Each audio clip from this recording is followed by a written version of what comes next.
नमस्कार, स्वागत है आपका बिहार समाचार में। तो बिहार की आज की बड़ी और सनसनी खबरों पर बात करने से पहले आपसे एक छोटी सी अनुरोध है, कृपया वीडियो को एक प्यारा सा लाइक अवश्य कर दीजिएगा। आपका लाइक करना ही हमारी मेहनत का फल होता है।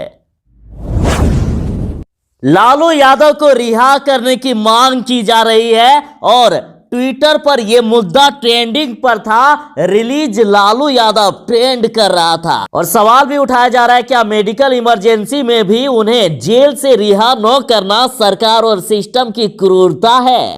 हीरालाल विश्वकर्मा ने पूछा है कि बलात्कारियों को जमानत मिल सकती है तो बूढ़े बीमार व्यक्ति को आखिर क्यों नहीं।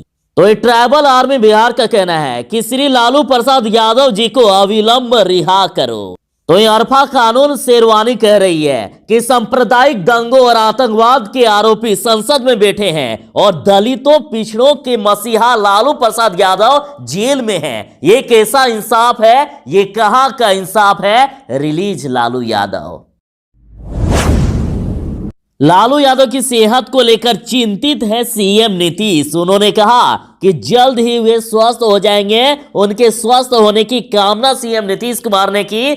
नीतीश कुमार ने अपने दोस्त लालू यादव की तबीयत को लेकर कहा कि मेरी शुभकामना है कि लालू जी जल्द ही स्वस्थ हो जाएंगे। सीएम नीतीश ने कहा कि हम तो चाहते हैं कि लालू प्रसाद को जो भी तकलीफ और जो भी परेशानी है उससे जल्द उनको छुटकारा मिल जाए। सीएम नीतीश कुमार जी ने बड़ा ऐलान कर दिया है कि लालू यादव के स्वास्थ्य को लेकर सीएम नीतीश कुमार अब नहीं करेंगे फोन, अखबारों से ही लेते रहेंगे जानकारी। बिहार के मुख्यमंत्री नीतीश कुमार ने साफ साफ कह दिया है कि वे लालू यादव के स्वास्थ्य को लेकर फोन नहीं करेंगे, वे अखबारों से ही उनका हालचाल जान लेंगे। उन्होंने कहा कि 2-3 साल पहले जब लालू प्रसाद के स्वास्थ्य को लेकर फोन किया था तब मेरे बारे में क्या क्या कहा गया था, इसलिए अब फोन नहीं करेंगे। बता दें कि लालू प्रसाद के बड़े बेटे तेज प्रताप यादव ने 3 जुलाई 2018 को पोस्टर दिखाया था जिसमें से सीएम नीतीश कुमार के लिए नो एंट्री का पोस्टर था। और तेज प्रताप यादव ने पहले भी कहा था कि घर के बाहर सीएम नीतीश कुमार के लिए नो एंट्री का बोर्ड लगा देंगे। और तेजस्वी यादव ने भी यह कह दिया है कि नीतीश कुमार का महागठबंधन में अब नो एंट्री।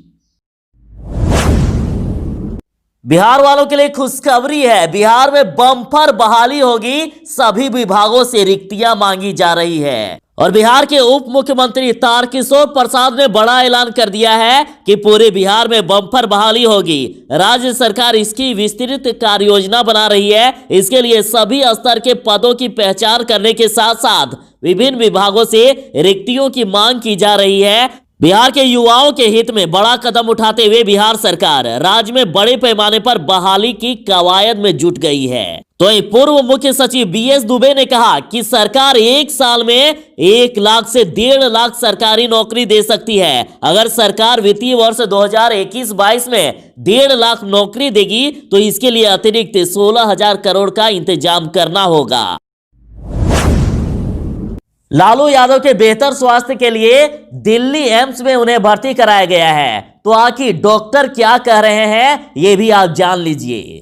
दिल्ली एम्स में लालू प्रसाद यादव के कई नए टेस्ट कराए गए हैं। दरअसल विशेषज्ञ डॉक्टर यह समझना चाहते हैं कि लालू यादव के लंग्स में इंफेक्शन का लेवल क्या है और उन्हें सांस लेने में तकलीफ की असली वजह आखिर क्या है। और एक राहत भरी खबर सामने आई है कि जानकारी मिली है कि लालू की सेहत में पहले से सुधार हो रहा है। उनकी तबीयत पहले से थोड़ी ठीक हो रही है और बाकी जांच का रिपोर्ट आने दीजिए, उसके बाद आपको सारी जानकारी दे दी जाएगी। एनडीटीवी के रवीश कुमार ने किसान आंदोलन के समर्थन में एक कदम आगे आकर प्रधानमंत्री नरेंद्र मोदी जी से इस्तीफा मांगा है। रवीश कुमार जी का कहना है कि साहेब आपको अपने पद से त्याग पत्र दे देना चाहिए क्योंकि आपकी सरकार के कार्यकाल में अन्नदाता कड़कड़ाती ठंड में सड़क पर पिछले 2 महीने से आंदोलन कर रहा है। तो वहीं एक ट्विटर यूजर सारिक ने इसके रिट्वीट में कहा है कि जो इंसान कुर्सी के लिए किसी भी हद तक जा सकता है वो इस्तीफा देगा। अगर वो चुनाव हार भी जाए तो भी ट्रंप की तरह आसानी से कुर्सी नहीं छोड़ेगा। और साथ ही रिट्वीट में एक ट्विटर यूजर राकेश कुमार ने कहा है कि साहेब पर किसानों के मर्डर का केस दर्ज करा देना चाहिए।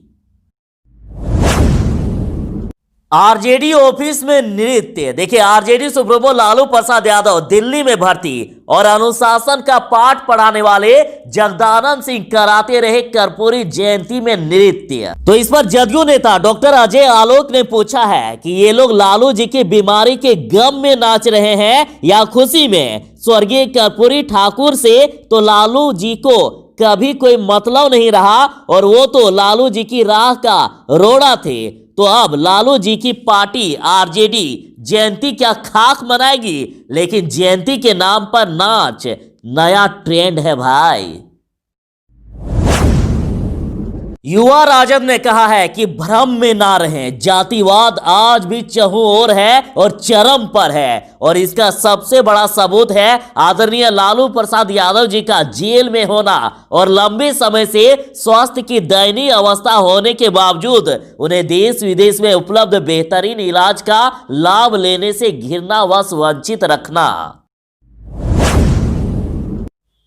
नीतीश सरकार का बड़ा ऐलान, अब सशक्त होगी महिलाएं। जीविका दीदियों को 5 वर्षों के लिए आवंटित होंगे तालाब, दीदियों को मछली पालन का दिया जाएगा प्रशिक्षण। तो राजीव रंजन प्रसाद ने कहा है कि महिलाओं के सशक्तिकरण के लिए माननीय मुख्यमंत्री नीतीश कुमार जी कृत संकल्पित हैं। तो एक तो जनता कोरोना की मार से झेल रहा है, तो दूसरा महंगाई भी नहीं छोड़ रही है। देखिए, नए साल में 8वीं बार बढ़ गए हैं पेट्रोल और डीजल के दाम। पटना में 24 घंटे में 25 पैसा पेट्रोल और डीजल महंगा हो गया। तो देखिए, अन्ना हजारे ने ट्वीट करते हुए कहा है कि यूपीए शासन में पेट्रोल 70 रुपया प्रति लीटर था, लेकिन मोदी जी ने 45 रुपया प्रति आधा लीटर कर दिया है। वाह मोदी जी वाह। संविदा कर्मियों के साथ बिहार सरकार ने किया धोखा, नियमित करने की जगह उन्हें हटाने की साजिश रची गई। अखिल भारतीय कांग्रेस कमेटी के सदस्य सह मगध प्रमंडल कांग्रेस नेता ने बड़ा ऐलान किया है। इन्होंने कहा कि बिहार में वर्षों से बहाल 10 लाख से ज्यादा संविदा कर्मियों को नीतीश सरकार तुगलकी फरमान जारी कर हटाने की बातों से इन कर्मचारियों एवं इनके परिवार में भारी आक्रोश है। इन्होंने कहा कि अब सरकार बनने के 2.5 महीने के बाद ही रंग बदलते हुए नीतीश कुमार ने नौकरी देने के बजाय नौकरी छीनने का फरमान जारी कर दिया है और अब कांग्रेस पार्टी बिहार के इन संविदा कर्मियों को नियमित करने की मांग कर रहे हैं। इन्होंने कहा कि नीतीश सरकार पुराने 10 लाख कर्मचारियों की नौकरी समाप्त करके उन्हीं की जगह दूसरे लोगों को बहाल करने की तुम्बा फेरी करने की मंशा बनाए हुए है, जिसे पूरा नहीं होने दिया जाएगा। 30 जनवरी को राजद के साथ पूरा महागठबंधन मानव श्रृंखला मनाने वाला है किसानों के समर्थन में, किसानों को न्याय दिलाने के लिए। तो इधर सुशील कुमार मोदी जी कह रहे हैं कि किसान मुद्दे पर ह्यूमन चेन की नौटंकी से बाज आए आरजेडी, अड़ियल रवैया दुखद। तो इसके जवाब में आरजेडी नेता डॉक्टर नवल किशोर ने कहा कि 2006 में एपीएमसी एक्ट और मंडी खत्म कर भाजपा जदयू ने बिहार के किसानों को मजदूर बना दिया है। आज बिहारी किसान की वार्षिक आय देश में सबसे कम, जिसके कारण वे पलायन के लिए मजबूर हैं। एनडीए काल किसानों के लिए त्रासद काल साबित हुआ है, फिर भी सुशील कुमार मोदी भ्रांति फैलाने से बाज नहीं आते हैं। खौफ में स्वास्थ्य मंत्री, हंगामे के डर से मंगल पांडे ने रद्द कर दिया अपना कार्यक्रम। सीटी स्कैन सेंटर का करना था उन्हें उद्घाटन। छपरा सदर अस्पताल में शनिवार को एसएनसीयू से नवजात गायब हो गया। नवजात के गायब होने पर दंपति का रो रो कर बुरा हाल है। परिजन के हंगामे के बाद सिविल सर्जन मौके पर पहुंचे, लेकिन बच्चा का कुछ भी अता पता नहीं चला। एसएनसीयू का सीसीटीवी भी खराब है। 2 थानों की पुलिस के साथ डीएम एसपी भी छानबीन कर रहे हैं, लेकिन अब तक बच्चा का पता नहीं चल पाया है और अभी परिजन धरने पर बैठे हुए हैं। तो बच्चा गायब होने के बाद रविवार को स्वास्थ्य मंत्री मंगल पांडे का सदर अस्पताल में कार्यक्रम हो रहा था, लेकिन डर से इस कार्यक्रम को अंत में रद्द कर दिया गया। एक बड़ा सवाल कि आखिर कहां है सुशासन? सुशासन का इकबाल खत्म, लापता कृषि पदाधिकारी की हत्या और नदी किनारे मिला शव। बिहार में क्राइम अनकंट्रोल है। रुपेश हत्याकांड की गुत्थी पुलिस अब तक सुलझा नहीं सकी कि अब एक और अधिकारी की हत्या हो गई है। पटना से लापता कृषि पदाधिकारी की हत्या कर दी गई है। मसौड़ी के कृषि पदाधिकारी अजय कुमार सिंह का शव बरामद किया गया है। जानकारी के अनुसार उनका शव गौरीचक थाना इलाके के पुनपुन नदी के किनारे से मिला है और अब पुलिस मौके पर पहुंचकर आगे की कार्रवाई में जुट गई है।